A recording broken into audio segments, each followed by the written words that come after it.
Welcome to Action Begins Success, the channel that brings you motivational videos every single day. If you like this video, make sure you're subscribed to the channel and have notifications switched on to receive daily motivational videos. I hope you have an amazing and positive day. Enjoy the video. I enjoy my life. I don't have to work. That's one of the most killer experiences in life. So I want to tell you, I'm not just saying this as some little positive thinking technique. I'm telling you, this is the secret, the real secret, to shift it inside of you and to add the real value. Most people are trying to pursue something in the future that they already have. I want you to think of what it is you think you want that will make you wealthy or financially free. Tell me what it is you want from financial freedom. How will you know when you're wealthy? Anyone, tell me. Raise your hand. How will you know when you're truly wealthy? How will you know when you're financially free? Yes, ma'am, right here. When my husband is no longer stressed about finances. That's when you'll be financially free. Right. Then you're probably never going to be free. I know that I need to find out for me what that definition is. And then he will I guide him?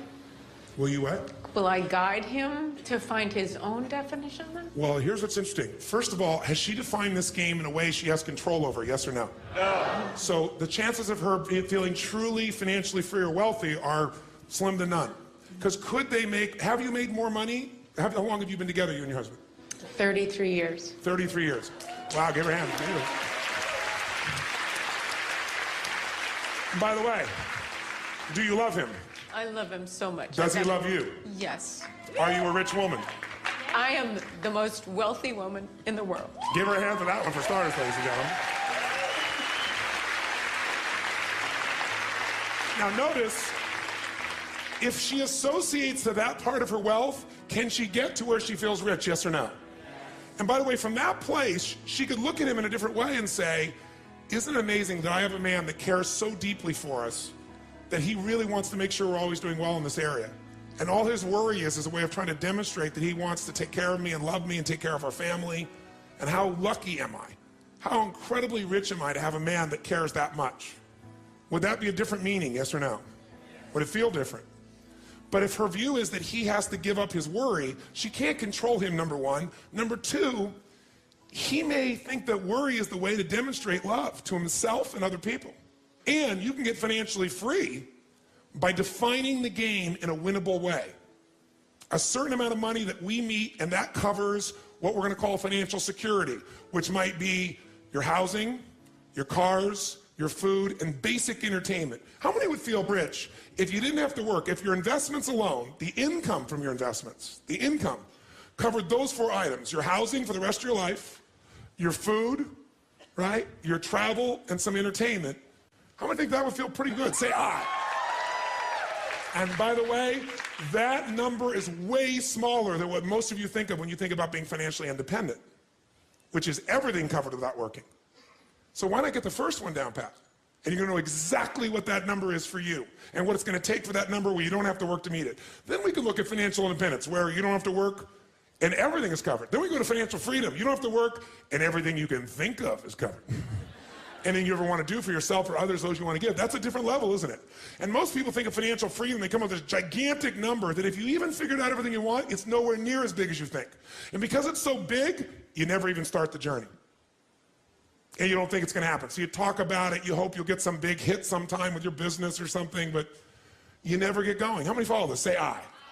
So the first thing you got to do is shift from your wealth being to how he thinks and feels.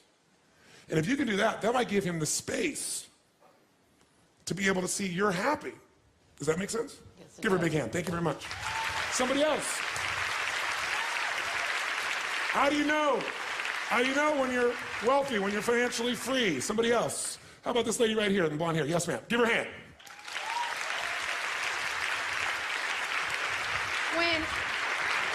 When I have enough money to keep everyone around me fulfilling their dreams. Okay, so when I have enough money to fulfill everyone's dreams around me, how many have learned that whenever people meet a dream, they usually create a new one? So that means basically you better never stop anything, Yeah. right? So you have to fill all of them. And why does it take that for you to be wealthy? I feel sometimes I hate to use the word luck, but I feel like I'm luckier than those around me. Okay. So guilt is part of your motivation? Yes. Okay. Well, that coming from guilt, that's an abundant place. So the truth is she can never be abundant because she has a belief system inside of her, which is a limitation, which says, if I have more than others, there's something wrong. And many people have a thing where I have to give it all away. And it's just not in their head. And that puts me in more stress, then I gotta figure out how to do it again. But the most powerful way we impact other people is we impact them by our example.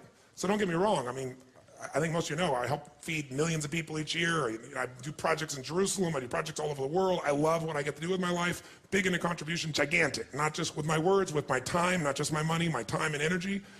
But I also have learned the balance I didn't know before, because I used to think I earned love by giving everything. Yes. And if I have to give you something for you to love me, then we just made a trade. That's not love. That's horse trading. Or there are more direct terms for what that could be called. What do you call a person that only loves you if you give them something, like money? Oh, how dare you say such a filthy word. But that's really what it is, isn't it? So if you were to make that shift, you could also say, if I try to make everybody else's dream happen, then I get the joy of it. Like, when I was a little kid and I had no money, whenever I went to lunch, I bought lunch for somebody, you know, I found a way, if we went to lunch, I didn't let anybody else buy it. Yeah. And I did that into my early 20s, because it was my way of feeling that I was a giver and not a taker, which made me feel good about myself, right? But I one time went to dinner with this very wealthy man, and he had 10 times more money, but I'm gonna make sure I paid for it. And I still have that basic nature, but here's the balance in me now. I don't have to. Because what happened was this guy grabbed my wrist, and he took the check from me, he said, "Are you gonna cheat me of the joy I'm gonna have of buying you lunch?" He said, "Are you that selfish?" And he got my full attention. So it's still, I don't think that pattern of being a giver is gonna leave in you, and I don't think it's a bad pattern. It's out of balance. So she can't be wealthy as long as it's a trade, right? If you're coming from abundance, not guilt, and you're saying, wow, I've got abundance, and there are people that I can help and make a difference here. Let me help this person, help that person, not because you have to, because you want to, then you're rich. Does that make sense? Give her a big hand. Thank you very much. How about this gentleman right here? Yes, sir. Right here. Yes, sir. Give him a hand. Give him a hand.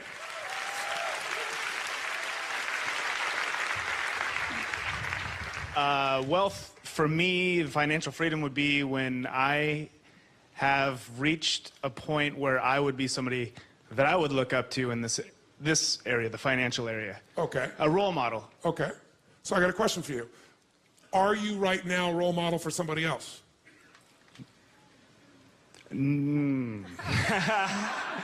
Possibly. Yes. Could you be? I could be, yes. Yes. So you've already achieved it, but you're still not wealthy. Well, I'm not my role model. But would you be the role model you would have had years ago? Would you be an example of what years ago you would hope for? Now you want even more. No, I'm financially not. In other areas of my life, definitely. Okay, that's fair.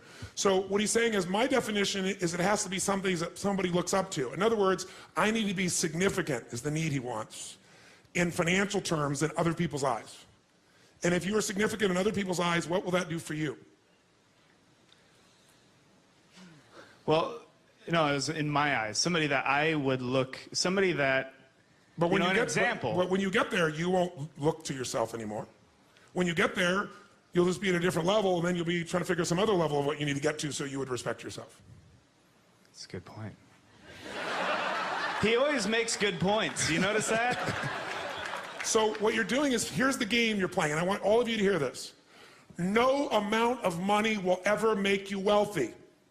Because as soon as you get there, you will raise the game. Now here's what's great about that. To continue growing in all areas of life. If you could grow emotionally, should you? Yes or no? Yes. If you could give more, should you? Yes or no? Yes. If you grow intellectually, should you? Yes. If you give more love, should you? Yes. If you could grow more financially, should you? Yes, because growth is life. But having to grow in order to feel significant enough means you will always be poor. It's a game that never ends. So here's the story. Listen carefully. There is this great king. He perceives himself to want to be greater than all other kings because he wants to do good. So he doesn't want one kingdom. Many kings have one kingdom. He wants two. That's right, 2 kingdoms, 2 palaces. You know, after all, you need a couple locations to be able to move to. So he builds the second kingdom. And for a while, he's pretty excited. For, about a week or a month, until everybody comes and sees his second palace, and they go, that's really cool. You have 2 palaces, you're unbelievable. And he goes, yes, I am a role model for myself. But it doesn't seem to last, because after a while, he thinks, maybe I need a 3rd kingdom. And I've been to both those, and it's getting kind of boring. And well, now what do? I got 2 kingdoms. And then it's a lot of work to keep the kingdoms going, but he doesn't notice that. He doesn't notice he doesn't have as much time or anything else. He's just like busy doing the kingdom thing. And then one day he gets the answer. He hears about this amazing monk. This monk wears a loincloth. He has a blanket. And he goes from city to city and just shares what he believes about God and happiness and life. And people gather around. And most people pass him on the street. He's kind of dirty. He sleeps on the street. And all he has is his blanket, and he only eats food that people give him because he always is adding value, so he doesn't worry. People give him things, and he eats and does well. He has no fear. And he perceives himself to be a very wealthy man. He has one item he just loves. It was given to him by his family. It's a little lamp, kind of like Aladdin's lamp. He keeps it, and he can light it, so if he needs a little heat or a little light to read at night, he can light his little lamp. And the king hears that if you rub this lamp and you ask it for something, unlike Aladdin's lamp where it gives it to you, it gives you twice as much as you've asked for. And the king gets excited. 1 kingdom becomes 2. Yes. He says, bring me this man. He's a beggar. He doesn't need the lamp. He goes around and begs for his food. He lives on the street. Why should he have to carry such a lamp? I can do so much more with it. I could be a role model for myself and others. I could be significant. And so what does he do? He calls and he asks, and sure enough, the monk comes. He's a traveling monk, and what else are you going to do? The king says, come, you come. And he comes and he bows to the king. You are such an amazing role model. You're amazing. What you built, these 2 palaces, they're beautiful, they're magnificent, they're amazing. I'm so grateful to be here. I don't even belong in your presence. And the king says, no, I'm very fascinated by you. You travel from place to place. You don't have one place, you just stay. He goes, no, I travel, meet people. And how do you survive? Well, I love people and share ideas, and people tend to share with me. And when you love, you tend to do okay. You have nothing, but I understand your loincloth and a blanket and anything else? Oh, yes, I have this lamp that was given to me by my family. It's just really beautiful. I love it. It's not, that valuable, but to me, it's valuable because it was a gift. And it's beautiful. He says, well, that's a rather large lamp for you have to carry around. I have some jewel-encrusted lamps that are much smaller and lighter. You could walk with them much easier. It would be much less of a burden on your back to have to carry this lamp. He said, oh, no, it's no burden. It's very light. He goes, no, I really want to give you something much nicer. And he said, please give me your lamp. And he says, well, sir, he said, please. He said, I'm so honored to be here with you, but this is a personal gift, and I value it not beyond money or what it does or even the heat or anything it'll do. I just value it because of the gift and what it represents. He said, well, I really would like your lamp. He said, sir, I would never deny you anything, but I must have integrity with my own relationships, and I must go. And he bows and leaves before the king can respond. And the king goes into a rage. How dare he deny me what I want? How dare he take away something that could give me twice as much of even what I'm asking for? Think of the role model I could be. Think of the good I could do and demonstrate. He doesn't need that. He's poor. He doesn't even ask it for anything. If he would, he'd have 2 blankets. 2 loincloths. And what would that do? Would that change the world? No! I need the lamp. And he rips himself into a frenzy, and he turns to his henchmen and says, take the lamp from him. And so they go, and they find him in an alley, and they beat him up, and they steal his lamp. And now, the king is so excited. He tells everyone to leave. He steps into this giant palace bedroom, which is bigger than most people's entire palace. And he sits down, and he rubs the lamp, and he says, oh, great lamp, give me 100 pieces of gold. And the lamp says, oh, great king, absolutely. But why 100 pieces? Why not 200 pieces? He goes, yes. It's true, it'll double it. He says, fine, give me 200 pieces of gold. He said, oh, king, why 200 when a king of your nature could have 400 pieces of gold? The king says, fine, give me 1,000 pieces of gold. Why not 2,000, king? Fine, 10,000. Why settle for 10,000, king? Why not 20,000? A king such as you with 2 palaces should have at least 10,000. Fine, give me 10,000. Why not 20,000? Fine, give me 100 of the most beautiful women in the world. Why not 200? It will keep you busy.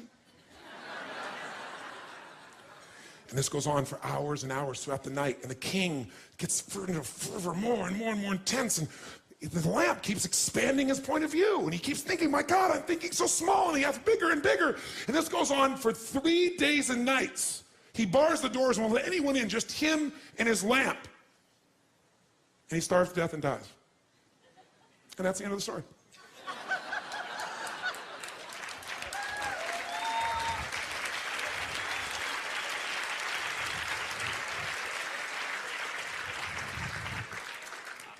I guess, hello? I guess really what it amounts to is being able to contribute and help and influence Yes. in a positive way in somebody's life. What I want to take you away is waiting to become wealthy. Because are there people right now in this world, if I took you to Africa, if I took you to plenty of parts of this country, on the streets of many of these cities, if I took you down the street here to San Francisco in the Tenderloin District, is there someone there that right now you could mentor and could change their life financially as well as emotionally, psychologically, and physically with what you already know beyond anything they could imagine? Yes or no? Yes. Then don't wait to be wealthy. Start rich and then get financially free as well. Give him a hand. Thank you. By the way, is this making sense to you? Do you see why I'm so intense about this? Because I don't want you to go through and get more money and have plenty of money and still not be happy, still not be fulfilled. Until you define the game in winnable ways, you never win. And you chase it, and you die chasing it. That is not to say you shouldn't take your life to a whole nother level financially and have greater choices and greater ways to give gifts, but don't wait. And if you don't wait, if you can own that you're already wealthy, I can promise you you'll get to a level of riches financially 10 times faster than with the identity you have of limitation. Does that make sense? That's the essence of what I'm talking about here. Let's talk about money now, not wealth. Do we agree? All those wealthy in this room right now, say aye. And if you really done what we have, you're not just saying that as some verbalization, you can really feel it. You can feel abundant. You can feel wealthy. From that place, what does it take mechanically to get this thing called financial independence? And what is financial independence as opposed to wealth? Wealth is a product of the mind. Again, no amount of money you ever achieve will make you wealthy. Gratitude will, and living a life where you know you're contributing, adding value will. That's what's going to make you feel wealthy. Where you're a giver, not a taker. That doesn't mean you can't receive, but someone who's always looking at what am I getting out of every single thing they do is always poor because they live in scarcity. But if you want to be financially independent, that's different. Financial independent means you never have to work again in order to live your life. That when you do work, you're doing it because you really want to, not because you have to. And how many are committed to not only being wealthy, but also financially independent? Say aye. How do we get there? Let me give you the lesson how to get there. It is so simple that when I tell you, you're going to go, thank you for the breakthrough thought. But even though you may know this intellectually, whether you're sophisticated or not, you probably know this. Focusing on this is the difference. Can you be a person who is honest in your values and not be honest in the moment? Yes or no? Can you be a loving person but not be loving in this moment? Yes or no? Why? Because whatever you focus on, where focus goes, energy flows. So I don't care how sophisticated you are or unsophisticated. If you put focus in what we're going to put in front of you right now, even if you knew it before, you may know it cognitively, but you haven't linked enough emotion to be doing it consistently. Or if you are and you're here, you obviously want to do it more and better. And what we're talking about right now is financial wealth, not just wealth as it sense, as an emotion, as a sense. If you want to be financially independent, the formula for financial independence is so simple. And you can't achieve financial abundance unless you really learn to apply this, not just in a concept in your head, but consistently in your life. And that formula is simple. Spend less than you what? You go, thank you for the breakthrough thought, Tony. But is this what most people do, yes or no? No. What do most people spend? More than they earn. There's no way around this. No matter how much money you have, if you spend more than you earn, you got a challenge. So there's no way to be financially free, financially independent without spending less than you earn. And what do you got to do with what you don't spend? You got to invest the difference. Because what I want to show you right now is how do you build what everybody should own. Every one of you should leave here with your own personal money machine. You want to create a money machine. A machine that while you're sleeping is making you money, right? So you're no longer trading the most valuable resource you have in life, your time, for money. You want to trade money for money. You want money to go to work. You want to put that money to work for you so while you're sleeping it's making a difference. You want to create a machine, and that machine you want to create is something that you want to be able to feed you at some stage where you don't have to work. That's what the money machine is.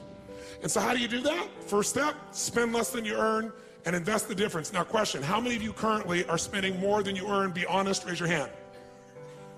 How many are spending less than you earn? Raise your hand. Fantastic. Now, if you spend less than you earn but you don't invest it, you're not going to get much value. Now most of you say, well, I do invest a portion of that. So I might spend more, I do some new spending, but I do invest a portion of it. The second secret to this is you got to reinvest. How many of you have ever made a big hit in your investments and went, oh my God, that's so cool, and took the money and spent it on something?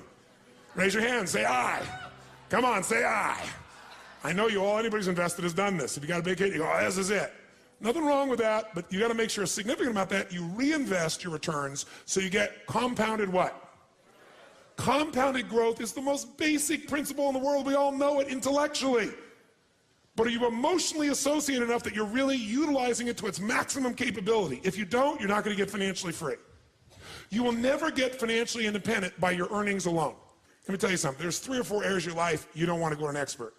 You don't want an expert to make the decision. An expert can coach you, but you better make the decision. One is how you raise your kids. I mean, if you're going to screw up, you should be the screw up, not somebody else in this area. Because at least if you screw up, you know you gave your all. And if you screw up, you'll learn from your screw up and you can still make a difference. But letting someone else tell you how to raise your children is insane, to think that they know more than you do with your own child, with the soul that you brought into this world. They can coach you, you can learn from them, but you got to make those decisions. What's another area like that? Your physical health. If you don't learn this area because you think it's too complex, I'm going to give this decision to somebody else, that somebody else may be totally sincere and sincerely wrong. I'm not lecturing you what to do. I'm just saying whatever you're going to do, inform yourself and make the decision. Because someone else making that decision, the consequences are too great for your children, for your health. And I'll tell you another area really important, your psychology. Having someone else give you a label, tell you what to do. Same thing with, you're going to end up with some challenge in your body, same thing. And the last area, the area I'm talking about here, is money. Because what most people do is they go, I don't have time for this, I don't understand this, I need to go to an expert. Because I'm not here to sell you some financial investment or plan. Because if I did that, I'd have a self-interest in the process. That's not going to serve you. And that doesn't mean someone can't sell you something. It just means I'm coming here to advise you on how to make better decisions, not tell you should do this individual thing. Because what individually you need to do changes. And by the way, even if you have the best intent, can you be wrong, yes or no? So I'm not here as a registered investment advisor. I'm not here to sell you a stock or a bond. I'm here to teach you a way of evaluating so you can make better choices more of the time. Because when you get to the financial area, when you meet somebody, what's the old phrase? When a person with experience and knowledge meets a person with money, what happens? The person with the money ends up with experience, and the person with experience ends up with the money. And even if the intent is purely positive, if this person screws up, no one is going to care about as much as your financial world as you. No one. No matter how much they care, no matter how much they're committed, because it's your life. And if they make a mistake and they're sincere, they get the learning, which will make them better in the future. But if you make the mistake and you have this concern, you can have the learning. And there's valuable in that. Every one of you in this room is going to lose money. Every one of you. There's no way. The person I work with, one of the top financial traders in the history of the world, top 10 in the history of the world, is not even right half the time. How could you make billions of dollars if you're not even right half the time? Not even 51% of the time. I'm going to show you in a few moments. It's known as asset allocation. It's the way you invest. It's what you do. That's what's going to shift this. So first step, spend less than you earn, invest the difference. Second step, reinvest it so you get compounded growth until you reach the home run, your money machine, until you reach a critical mass of capital, of investment capital, When you get to that critical mass, and what determines the critical mass is how much you need for the lifestyle that you want. Once you get to that critical mass, what it provides for you is what you're investing for. Who knows, no matter what investment you're doing, what are you really investing for? Whether you're investing in cars, stocks, bonds, real estate, financial instruments, what are you investing for? You're not investing for returns. That illusion will keep you from getting to the end game. If you're wealthy, here's what makes you wealthy. Income, not assets. Assets you can buy, and assets change in value all the time. You need income. Some people are very wealthy on paper, but they have no liquid assets. And if something happens, they are in deep stuff. How many of you have ever been in this place, by the way? I'm curious. So you need income. Ultimately, you're trying to build a money machine. If you invest in, let's say, an antique car, and you call it investing, but you're never, ever going to be willing to sell it, it's not an investment, it's an acquisition. How many follow what I'm talking about here? Because what you're really doing is you're wanting this car. You're not wanting to ever make this build your critical mass so you have a money machine so you don't have to work. When you build your critical mass, when you spend less than you earn, that's the difference, and then as you get compounded growth, you reinvest for even more compounded growth, which will walk you through, you're going to eventually get an amount of money that's enough that without working, the interest on that money alone in a secure environment will give you the income so you never have to work again. Then you have a money machine. How many be up for this process? Say aye. That's different than you have X amount of assets on your net worth, which, by the way, can change how fast? How fast? If the marketplace changes what they feel about real estate, if they change what they feel about the companies you've invested in, how fast can all that change? How fast? In a heartbeat.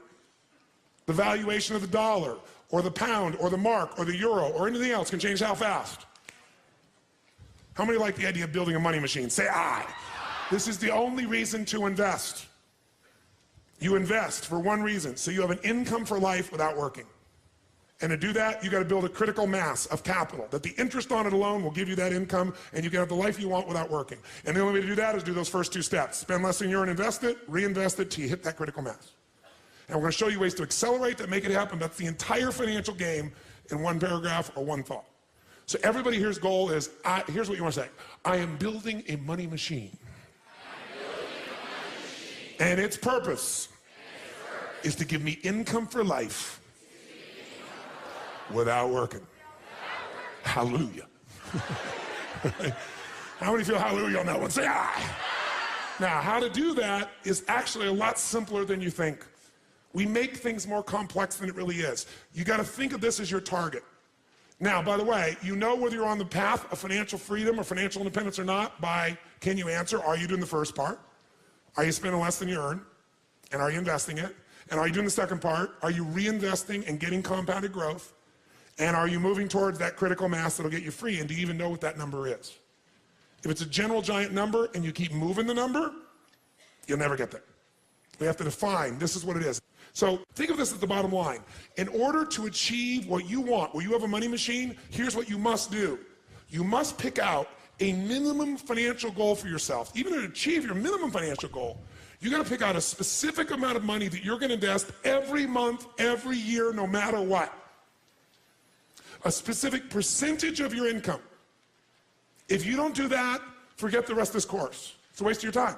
Because you'll go make a bunch of money, but you won't be practicing the fundamentals, and eventually you'll make a mistake and you'll lose it. How many follow what I'm talking about here? Say aye. If you're going to change things, you really need to put yourself in a position where you say, this is what I'm going to invest. This percentage of my income, where you pay the investments first before you pay all the other bills. Because if you pay the investments first and you keep doing it, it's a pure discipline. And by the way, the best way to do this that I know of is to have that money taken straight out of your account as soon as it gets there. Many of you know you can do it automatically. You can put it in a money market and then decide where to put it. But it literally leaves your account, the money is transferred. Think about this. Success in life comes from good judgment. When you make good decisions, you do well. In your relationships, in your body, with your family, and with your finances, with everything. How many agree with me on this? Say aye. So if success in life comes from good judgment and good decisions, good judgment often comes from experience. And experience often comes from bad judgment. The secret, that's why we come back to the 80% of psychology, is when you make the mistake and you go, oh my God, my numbers came down, I'm not making progress, instead of going, I can never get there, it's redoubling your efforts. And I'll give you, very often it helps to have a role model, as this man pointed. So I was with Michael Milken shortly after he got out of prison. Now, Michael Milken was the junk bond dealer who made billions of dollars for himself and other people during the 1980s. He funded Ted Turner, gave Ted Turner a start. You know, there were all kinds of companies in the 80s that really got their start, all primarily because of this man, Michael Milken. But he also did some things that put him in jail. By the way, in jail, how wealthy do you think he felt? Not very. Now, he was able to keep a significant amount of money. He paid fines, he gave up a period of his life, and he got out of jail, and then he developed something called cancer. So what good's the money? So he spent his life starting to figure out how to change, and even though he had a lot of money, he felt like he was starting over in terms of his identity, his respect in the community, the way people look at him.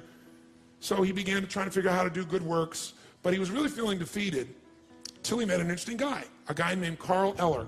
Because I asked him, at the point I was talking to Michael, later on, I had a lunch with him one time, and he actually wanted to have me put one of my companies into his group and get a piece of it. But the deal wasn't the right deal for me. And it was actually, looking back on it, it's been a long time now, it was the right choice not to do it, even though he was a very bright man. But he had the experience, and I had the company and the money. And I realized that that meant I worked out at least that particular investment. I thought it through, and I made, fortunately, an intelligent choice. I had to move forward. But what I got out of that meeting was worth more than the investment we could have made together.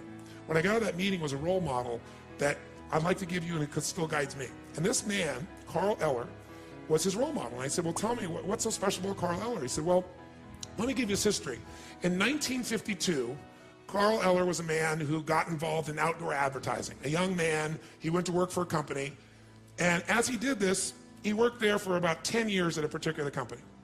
Then about 10 years later, 1962, he found himself in a position where he had learned enough and had enough compounded life experience. Does this make sense? 10 years, working for somebody else, learning the business, learning to make intelligent choices, that he said, you know what, I'm gonna get a little money, I'm gonna leverage it, and I'm gonna buy my own little company in the outdoor advertising business.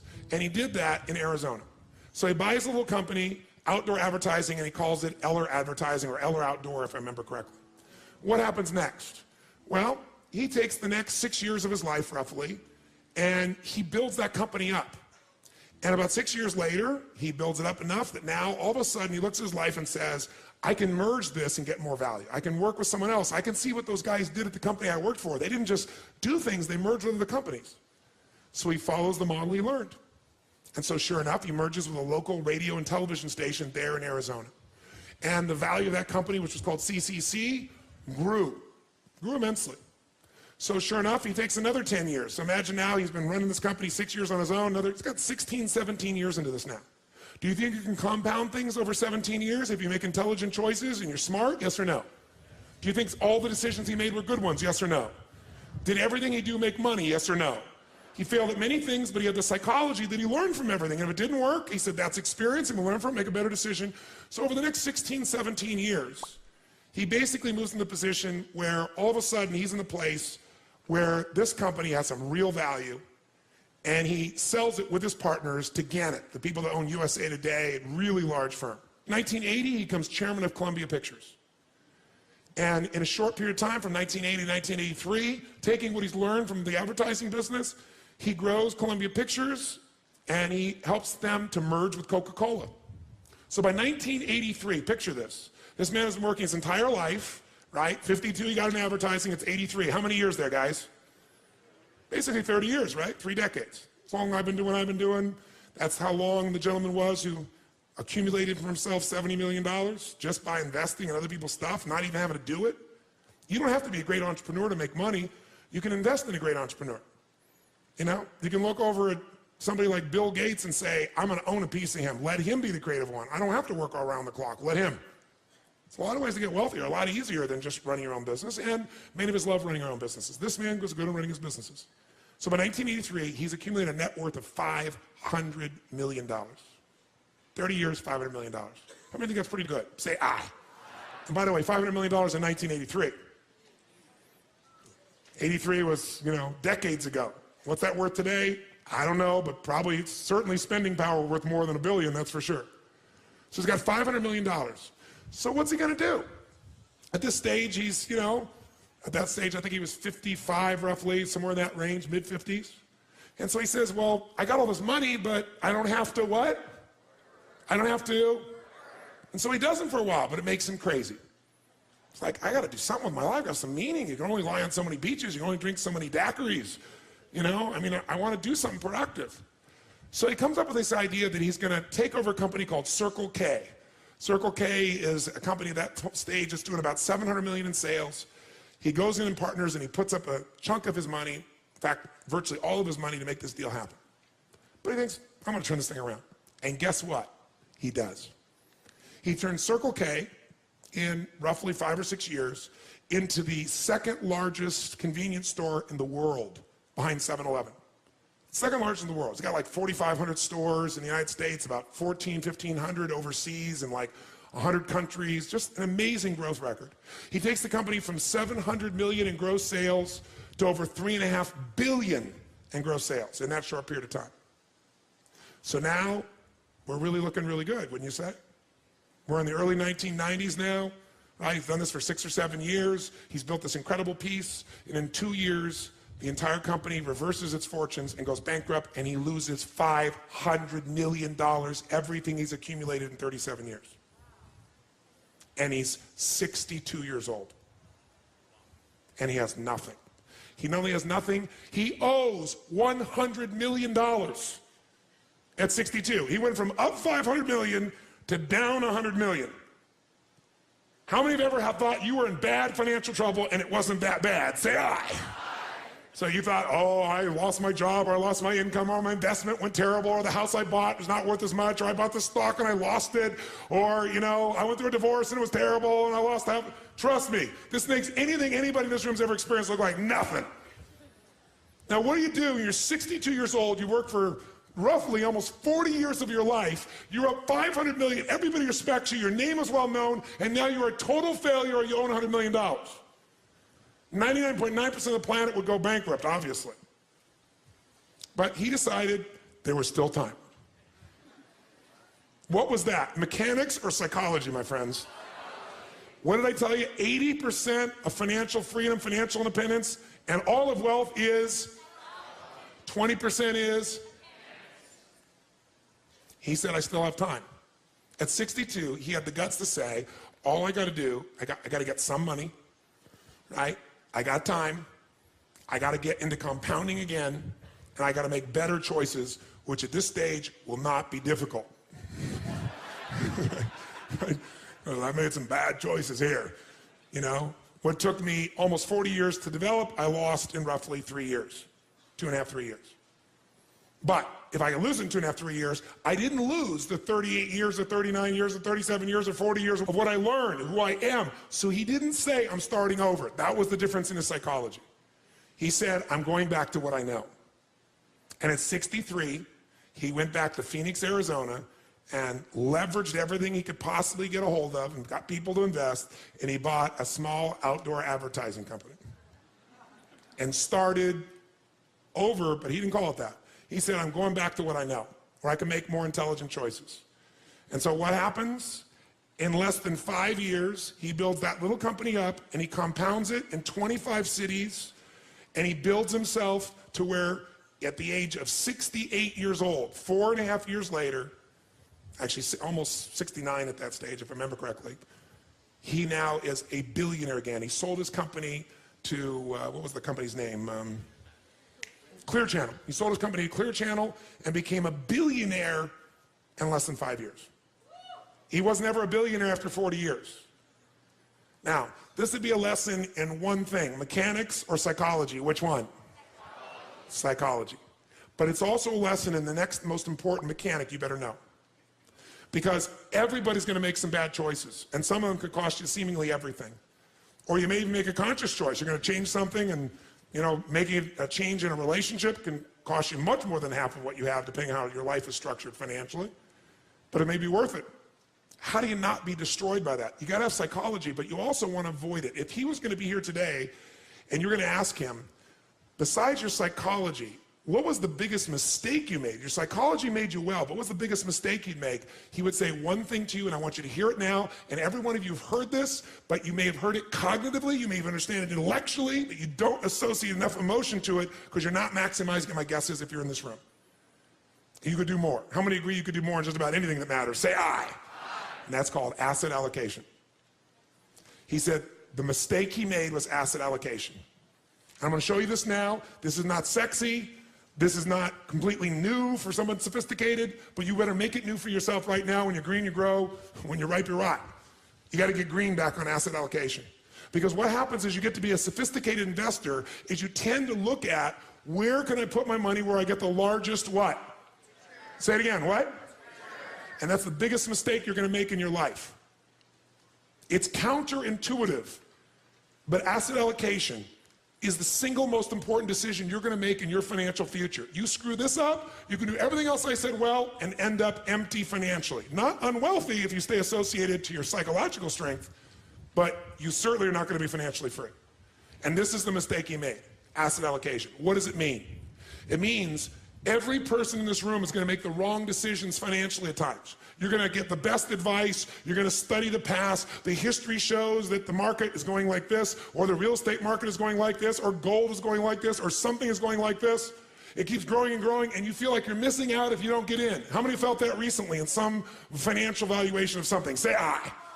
And so sure enough, you get this piece in you and the fear starts to happen. You don't want to miss out. And everybody's telling you it's the right thing. And it looks like the right thing. And everything should be the right thing. And your timing is wrong. Can you do the right thing at the wrong time? Yes or no? Let me tell you another secret to life. If you do the right thing at the wrong time, you get pain. If you plant in the winter, I don't care how hard you work. I don't care if you work day and night and you work to the bone and you plant your seeds in the middle of the winter. What's going to happen when fall comes? Are you going to be rewarded? Yes or no? No. So if you don't understand that the seasons are changing, you're in trouble. But even if you do everything right, you can think it's springtime, can't you? And be wrong. So how do we protect ourselves? The answer is asset allocation. This is the secret you must give yourself. And all of you, I can promise you, in 2 days, will forget what I'm saying right now. Because in 2 days, many of you will be making momentum investments, and there'll be somebody in this room who made $3,000 in the last 4 hours because they're going to make a trade, and someone else will make $100, someone else will make $500, but someone else is going to lose $1,000 or $500. And what most people are going to focus on is the person that made $3,000 and go, I'm going to put all my money in this momentum investment where I could make this 10% return today, 20% today. Who knows what I'm talking about here? Say aye. And every part of you goes, that's how I get my money machine. I want to get compounded interest. I want to get the best return I possibly can. And so you put all your money in there. And the worst thing that can happen to you is like when you go to Vegas. What's the worst thing that can happen when you go to Vegas? You win. It's the worst thing that can pop. How many know what I'm talking about here? Say aye. When I was a kid, I was not into throwing my money away because I had so little. And I was not into gambling. It's like I wanted to give it, share it, do something fun. Do something that would make people light up. I ended up going to Vegas with some friends of mine. And they went in, and they all bet. I said, I'm just going to enjoy going to the shows, hanging out with you guys. I'm going to watch. I'm not going to bet. I was like very extreme the other side. So what I did, I sat there and watched, and I didn't bet anything till the last day. The last day I thought, well, I'll play a little bit of blackjack. I mean, it's easy. It's pretty simple. You can kind of anticipate the numbers. There's some logic to it. You rationalize the whole thing. And I played blackjack, and I won $1,800 when that was like, I started out with $300. That'll give you a perspective. That was like an unbelievable amount of money. Worst thing that could ever happen. Because then once you get that jackpot, what are you always thinking? I'm going to get it again. And that's how they make money in Vegas, because they've set up the compounding on their side, right? They know what the ratio of results are, and all they got to do is get you to keep doing this, and the house is going to win because the house has the economic advantage. The longer you go, the greater chance you're going to do it. Even if you do it here, you're going to come back. You're going to be desired. That's how they can pay for a building like Steve Wynn has that's, what, $2.9 billion to build a hotel. It was the most expensive hotel in the world. Now it's not. They're building a new one for $3.6 billion for a hotel. How can you afford that? You have large margins and profits. And where does that come from? People who got the big hit. So the worst thing can happen is you make investments and you hit a home run. And you hit a home run. And the home run gets you to start thinking you're really smart. And maybe you are really smart. You're very sophisticated. Maybe you really are. But there is a day when the whole game changes. And it's really difficult sometimes to predict that, sometimes impossible. True or false? So the asset allocation is how you protect it. What is asset allocation? It means out of the money you have to invest, we're going to create 3 buckets. Really simple way of thinking of this from now on. 3 buckets. And these 3 buckets are going to help you to understand whatever amount of money you're going to invest each year, where you're going to put it. So for example, if you don't spend less than you earn, you're going to have nothing to invest. If you spend less than you earn, now you have something to invest, right? Do you need to come up with a specific number, a percentage, or a dollar that you're going to invest every month, every year if you're going to get to your money machine? Yes or no? Yes or no? Yes. Where are you going to put that money? Whether it's $100, $1,000, $10,000, $100,000 a year, $1 million a year, $1 million a month, doesn't matter. Where you're going to put it, if you're smart, is you're going to put these 3 buckets of asset allocation. What are the 3 buckets? The first bucket is the security bucket. When you think about investing, think of 2 types of investments. There are fixed income investments, and most of you are clear what this means. What does it mean when it's a fixed income investment? Who knows? What does that mean? You got a guaranteed rate of return, assuming they deliver. And anyone cannot deliver, including the US government. They haven't not delivered, but they could. Is there risk in any investment? Yes or no? So just ratios of risk. And as we know, no risk, no reward. So if you don't invest, you're going to lose if you invest at times. But if you don't invest, you've already lost and you can never win, never have a money machine, never be financially free. So fixed income investments, the types of investments you're going to make where there's a guaranteed return. A bond. A company gives you a bond. What is a bond? They're guaranteeing you give me your money, I will deliver at this time, at this date, this percentage return to you. So it's fairly what? Secure. Less what? Risky. We all understand this. The second type of investment that you can make, and helps you understand what you're going to do, is something that's going to be growth-driven. And growth investments are investments where you probably have a much greater potential for growth, which means you get a greater return if you're successful. But if you're not successful, do you have a guaranteed rate of return? Yes or no? No. So in a growth investment, you have the potential of greater return, but also greater loss. There is no guarantee in a growth investment. No matter how long it's been going that way, there's no guarantee. We start to get the illusion that it's going to always go up. It isn't necessarily. So where do you put your money if you think of things that are more secure versus not? The security bucket is where you want to put investments that are secure by their nature. Because they're secure, is this going to give you a huge compounded return per year? Yes or no? But can it give you a huge compounded return even if the number is small if you do it long enough? Yes or no? So what we want to do is your first investments have to be in your security bucket, and everybody wants to do the opposite. Because why would you want to go put some money in something you're getting 5%, 6%, 7%, maybe 8% on, when you could go do something else that you believe you can make 20% on? Because the 5, 6, 7% is totally guaranteed by that promise, by that government, by that company, by whatever the situation may be. And if you screw up in your growth investments, you've got how much? 0. What did this man Eller do? He put everything in his growth bucket. How many follow what I'm talking about right now? He went, why would I put money in my security bucket? I got $500 million. I can do all these different things. If I put all of it here, I can leverage up and make, his goal was to make $1 billion, right? Instead of losing $500 million and being $100 million in debt, he ended up losing $600 million total. But he thought, if I put it in there, I don't need to put things in my security bucket. Now you might say, well, it all worked out well for him. How many Ellers are there in the world? Most people, when they face financial, what looks like ruin, they say it's over. I can't start over again at 40 or 50 or 60, much less 63. Very few people will do that. And even if he did, he also had to make some good choices and probably got a little bit of luck. And you get really lucky when you work for 50 years, your guts out, right? And you won't give up, and you'll persist, and you have this incredible psychology, and you figure out how to add value. But most people wouldn't recover from that. If there's anything he'd do, he'd have been worth billions of dollars and wouldn't have had all that stress if all he'd done is put a percentage in a security bucket. The question then becomes, what percentage you put in your security bucket, what goes in there? Well, here's some things that go in there. If you don't have at least 2 to 6 months worth of cash that covers your overhead, you're in deep trouble. And today, it's amazing. People with enormous incomes spend most of it. They don't have 6 months worth of cash on the side. And if something happened where they lost their job, or something happened where the economy got hit, or a terrorist attack occurred, and everything got locked up, they'd be in deep doo-doo. How many know what I'm talking about here? Say aye. The first step to getting financially secure, not financially independent, is to make sure you got enough cash that if something happens, you can go for 6 months. You got the freedom. Now, who here already has this set aside for your life? Raise your hand. Fantastic. Give these people a hand, by the way. Big hand for that. Oh, come on, give them a big hand. You're like, yeah, easy for you, you brat.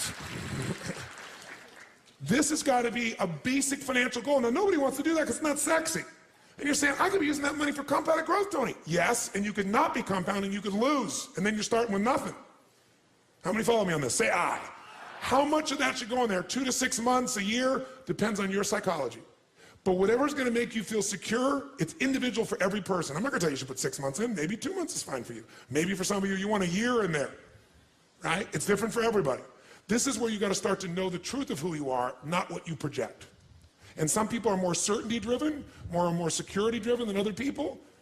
Some people need to have a little more security drive right now in order to keep their life balanced. What else might you put in there? Types of investments. An IRA goes in here, right? Pretty secure. Insurance. The insurance is protecting you. That's part of security. What else could go in there? Your home. Don't think of your home as an investment. Because for most of you, you're eventually not going to sell that home and eat it.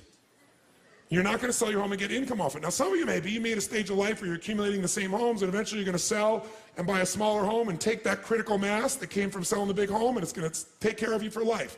If you're doing that, great. But the place to think about your home in terms of leverage, put it in your security bucket. How many agree with me on this, by the way? Say aye. Because, by the way, if you don't have a home, you're going to be really stressed out, right? So I got to think of my growth outside my home, really. Think of your compound interest outside your home. Your home may be a bonus for you. And fixed income investments all fit in this category. Now, what's the second bucket? Second bucket is growth. 2 ways you're going to learn about growth. The buy and hold strategy, which is the strategy of an owner. And by the way, that buying and holding, that is less risky to some extent than momentum because of the timing. But it can be just as risky. What is momentum trading?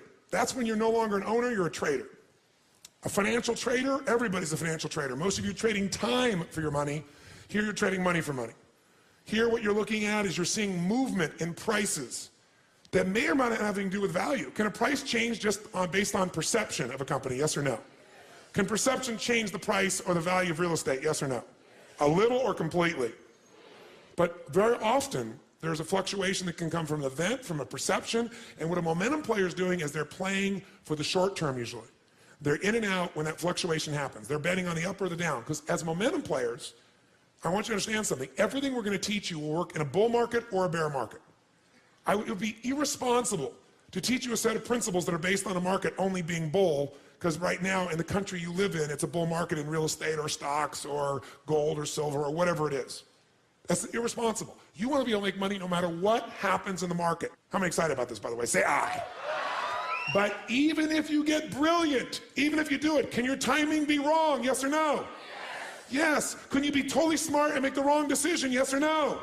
So what is going to protect you so you milk your money machine no matter what, and when it's time and you don't want to work, you're going to get there? What bucket's going to protect you? It grows slowly, and it grows like the grass.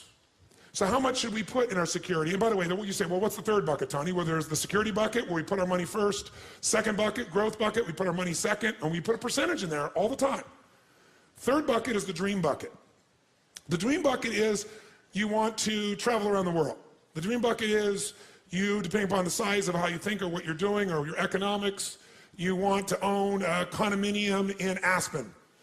And if Aspen seems insane at $2,000 a square foot, then you might say, I want one in Mammoth, or I want one in Chile, I want someplace else. Many times you get the same thing or better quality just by changing location because of perception. And it isn't any better or worse. You're trying to get financially free and real critical mass so that you can live forever in your own home in Los Angeles, or you move to Portland, Oregon. Portland, Oregon's greener, richer, probably not going to be the first place bombed in a terrorist attack, right? Could you have as good or greater quality of life for a third or fourth the price, yes or no?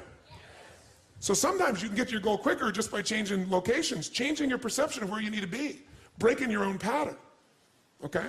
So security bucket gets full, growth bucket, but what's the dream bucket? The dream bucket might be a second home, it might be the boat, it might be a trip, it might be owning a basketball team, owning an island, depends on the size of what it is you want to do. And by the way, bigger isn't better. The more you have to feel financially free, the more stress you're going to have. How many follow this? It's the opposite of what you think. The more you have, the more you got to manage, the more time, the more energy, the more risk, the more capital. That doesn't mean you shouldn't do it. Some of you are very, very driven to create and risk. That's a personality type. We know that it's crazy.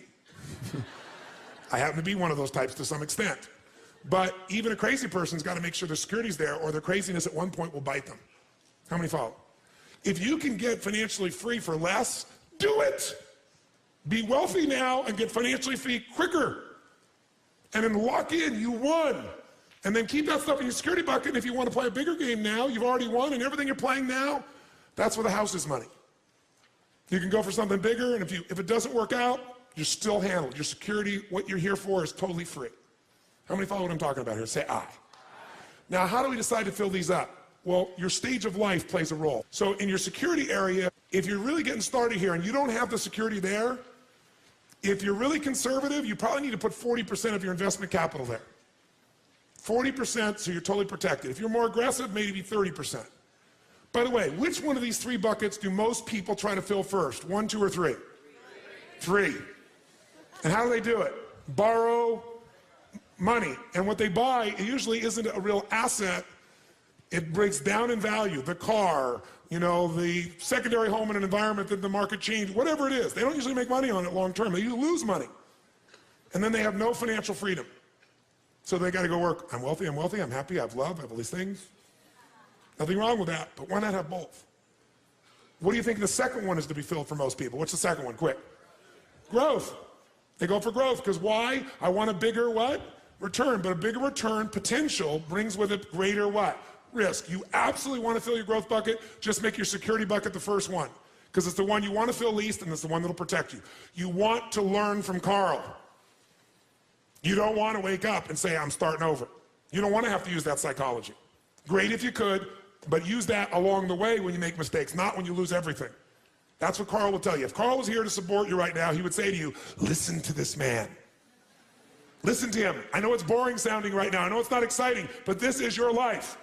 Spend less than you earn. Invest the difference. Reinvest for compounded interest, but do it in these three buckets and do it in the first two first. Here's how I do it. Pick your percentage. Don't vary when you get a better opportunity. So if you're going to invest $1,000 a month, $10,000 a year, what are you going to do with it? You're going to say 4 of that's going to my security bucket, 6 of that's going to my growth. And after the next few days, you're going to decide how much of that's buy and hold, how much of that is momentum, where you're going to put that. Is it going to be in real estate buy and hold? Is that going to be in companies? You're going to break it up. But you keep the percentage, because otherwise someone will offer you a deal. And when that deal comes up and you see the opportunity, what are you going to say? I need to get more, so I'm going to take from my security bucket and do it, and that's when you get bit. I know I sound like I'm lecturing to you. I'll tell you why. Do you know how many people I've taught this to? The millions of people over the years that I've shared this with. And you know how few people really hear me? They hear me right now. But the minute their greed gets hit, the minute they go, oh my God, I got this giant return, they douse this. So if this feels heavy, that's okay with me. If this doesn't feel sexy, that's okay with me. But remember what I'm telling you. What is the secret long term? What's the most important decision you're going to make in your investment life? Say it again, So right now, so this goes from conversation to reality, I want to ask you this. What percentage of your current investments are in completely secure environments? If the answer is 0, this is the first thing you got to do. You can still do great opportunities, but that percentage has got to start building security first, a percentage of it. And again, that number depends on your risk tolerance, and it depends, secondly, on where you are in stage of life. If you're older, do you need to put more in security or less? Which one? Quick. More, because you have less time to make up for a mistake. If you're younger, you can put a little less, but don't put nothing. And if you become more wealthy, you know what's interesting? The richer you think and feel, the more abundant you seem to become, because that feeling starts to affect the way you make decisions. They're not made from fear, they're made from gratitude. And when you operate from gratitude, and you're coming from a generous place within yourself and other people, it attracts a different experience. You know what's crazy in my life today?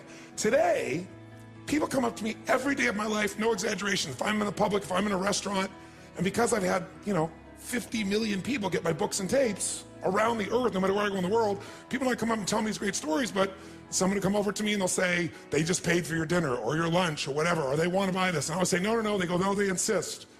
I'm saying, no, I'll go and say, thank you, I really appreciate it, but thank you, I appreciate the gift of wanting to do it, but please let me take care of it. No. I'm thinking, where were these people when I was broke at Denny's? And where were they when I needed them?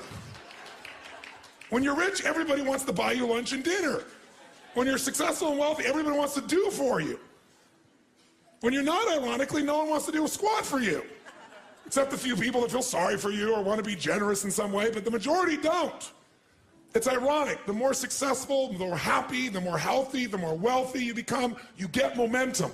And other people are attracted to you. Deals, opportunities, experiences. So 80%, I've said it a million times because I want you to get it in your body, is this association.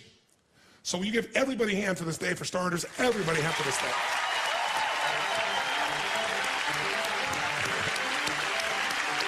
Amazing. Thanks for watching this Tony Robbins motivational video. Down in the description below I've listed my top 3 Tony Robbins books, so make sure to check them out. It'd mean the absolute world to me if you could like this video, and if you have any questions or comments, drop them just below. If you want to see our most recent video, click here, or for a totally random video, click here. Once again, thanks for watching, and I'll see you in the next one.